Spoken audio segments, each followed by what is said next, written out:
안녕하세요. 오지계수TV 김자영입니다. 이번 주 교회를 통해 저희에게 주신 하나님의 말씀은 골로새서 3장 15절 사명이 그렇게 살게 한다 12번째 시간으로 생애 기초석 감사로 살라 란 제목으로 말씀 전하셨습니다. 그리스도의 평강이 너희 마음을 주장하게 하라. 너희는 평강을 위하여 한 몸으로 부르심을 받았나니 너희는 또한 감사하는 자가 되라. 골로새서 3장 15절 말씀.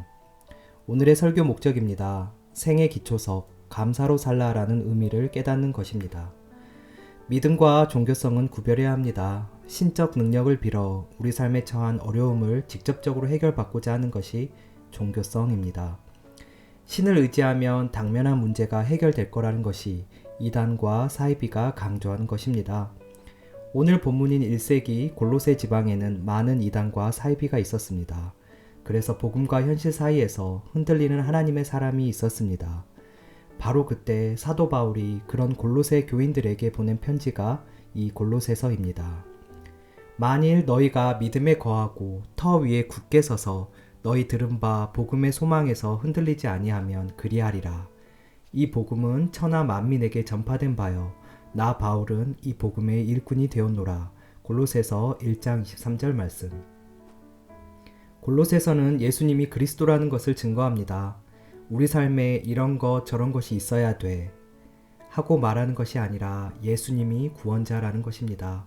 복음의 터 위에서 흔들리지 않는 정체성에 대해 새롭게 부각하고 있는 말씀이 오늘 본문입니다. 그러므로 너희는 하나님이 택하사 거룩하고 사랑받는 자처럼 긍휼과 자비와 겸손과 온유와 오래 참음을 옷 입고. 골로새서 3장 12절 말씀. 택하사 거룩하고 사랑받는 자, 이것이 그리스도인의 정체성입니다. 하나님이 우리를 택했고 거룩하게 구별했고 사랑하신다는 말씀입니다. 그럼 왜 우리 삶이 흔들리고 마음이 흔들리는가? 단 하나의 이유로 말한다면 택함의 부분이 선명하지 않아서 그렇습니다. 하나님으로부터 택함 받았다면 우리에게는 십자가가 분명해집니다. 십자가를 통해 죽음을 경험하기에 아버지 하나님을 알아봅니다. 그때 내가 택함 받았음을 알 수 있게 됩니다. 그런데 우리는 육신의 옷을 입고 있기 때문에 보고 듣고 감각적으로 받아들이는 것이 있습니다. 교회를 다녀도 십자가가 선명하지 않는 사람 많습니다. 십자가로 살아야 하는데 나는 십자가로 사는 것이 왜 이리 안 될까 하고 괴로워하는 마음은 성령께서 주신 마음입니다. 그 마음이 택함 받은 증거입니다. 성령께서만 주실 수 있기 때문입니다. 그런 마음이 있는 사람을 구별됐다고 말합니다. 구별된 사람은 하나님께서 사랑하셔서 나를 택하셨다는 그 정체성이 선명합니다. 나를 알아보시는 하나님, 나를 사랑하시는 하나님이 실제 되어 간다는 것입니다. 이어 5가지 성품의 옷을 입으라고 합니다. 예수님으로 옷 입어 하늘나라 백성의 정체성으로 살아가는 사람들에게는 불쌍히 여기는 긍휼함이 들어오는 것은 당연할 것입니다. 자비는 친절함과 가깝습니다. 친절함은 복음을 알지 못해서 믿지 않는 사람들, 십자가의 길을 모르는 사람들에게 내가 알고 있는 십자가의 길을 친절하게 안내한다는 뜻입니다. 겸손은 안내하는 내가 아니라 십자가의 길로 안내받는 당신이 주인공 되는 것입니다. 온유는 그것을 부드럽게 한다는 것입니다. 오래 참음은 김치 3번 갖다 줬으면 됐지, 내가 10번 찾아갔으면 됐지, 뭘 더 어떻게 하라고 하는 마음이 주님과 함께함으로 오래 참음이 가능해집니다. 이런 성품들은 그리스도와 함께 연합해서 그리스도의 옷을 입을 때만 이루어집니다. 이런 사람에게 두드러지게 나타나는 표시가 있습니다. 오늘 본문인 15절 말씀입니다. 그냥 평강이 아닙니다. 그리스도의 평강이 마음을 주장하게 하라고 하십니다. 우리 마음은 다른 조건들이 우리 마음을 주장합니다. 부족한 것이 채워졌을 때 평안할 수 있다고 말합니다. 논리가 있어야 주장합니다. 그래서 원어로 이 주장이라는 단어를 보면 판단하다 라는 뜻입니다. 오늘 본문 말씀은 이것이 갖춰져야 평안해 하는 판단이 우리를 주장하게 하지 말고 그리스도의 평강이 우리 마음을 주장하게 하라는 말씀입니다.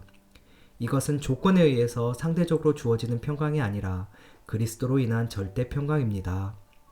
이어서 부르심을 말씀하십니다. 이 부르심의 목적은 평강입니다.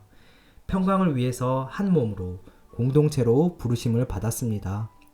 지난주 요한복음 20장 말씀에서 두려움에 떨던 제자들에게 호련히 주님은 나타나셔서 숨을 내쉬며 말씀하십니다. 두려워하지 말라, 평안하라고 하십니다.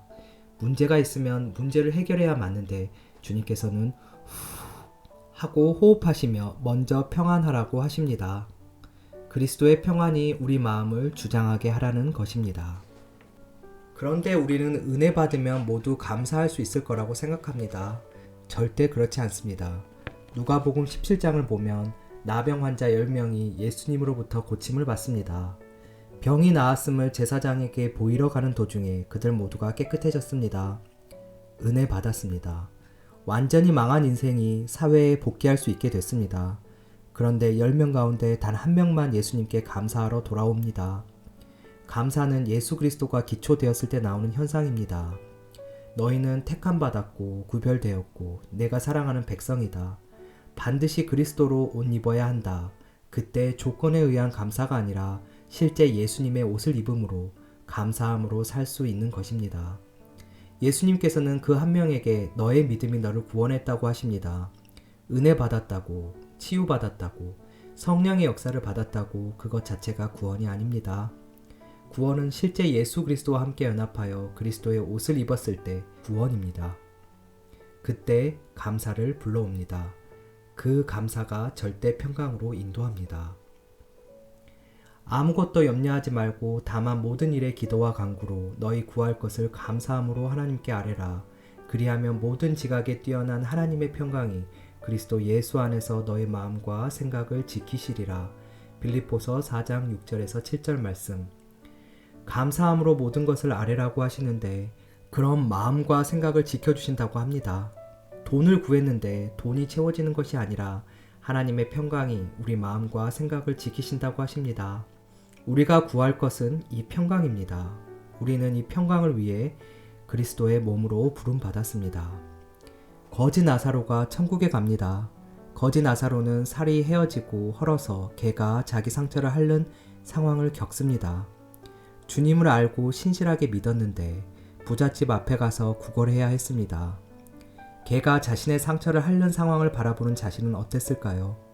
자신에 대한 신세 한탄과 주님에 대한 믿음, 두 개의 다른 감정이 있었을 것입니다.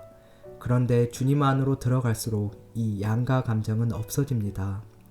하나님이 도우셨다는 나사로란 이름에서 할 수 있듯이 그가 천국이 실제된 마음을 지키도록 하나님이 도우셨습니다. 그래서 거지 나사로는 하늘에 소망을 두고 감사했을 것입니다. 그리스도로 옷 입는 사람이 감사가 표현됩니다. 나사로가 흔들림 없이 결국 천국에 입성한 것처럼 상대적 조건이 아니라 절대적 감사가 천국을 맛보게 합니다. 감사는 히브리어로 토데라고 합니다. 직역하면 마음에 있는 샘의 줄기입니다. 샘의 길입니다. 샘의 물줄기가 크고 강할수록 평강이 될 것입니다. 헬라어로는 위카리스테오입니다. 마음의 물줄기가 달다는 뜻입니다. 마음의 샘의 물줄기가 다니까 얼마나 평강하겠습니까? 그리스도로 옷 입었을 때, 그리스도 자체가 내 인생의 옷이 되었을 때 택함받고 구별되고 사랑받는 자라는 정체성이 확인될 것입니다. 그 절대 감사가 절대 평강으로 이끌어서 때로는 팬데믹으로 혼란과 염려가 있겠지만 그 감사가 평강으로 인도하는 12월 되기를 축복합니다. 오늘의 말씀 결론입니다. 생애 기초석 감사로 살라는 의미는 삶에서 감사가 마침표 될 때만 주님께서 주시는 평강이 선명해지는 것입니다. 주님께 택함을 받고 구별되고 사랑받는 자, 즉 그리스도로 옷 입는 자가 조건에 의한 감사가 아닌 실제 감사하는 자가 되는 것입니다. 그리스도의 정체성을 가진 사람이 긍휼, 자비, 겸손, 온유, 오래 참음이 드러나는 것입니다. 오늘도 오직 예수입니다. 감사합니다.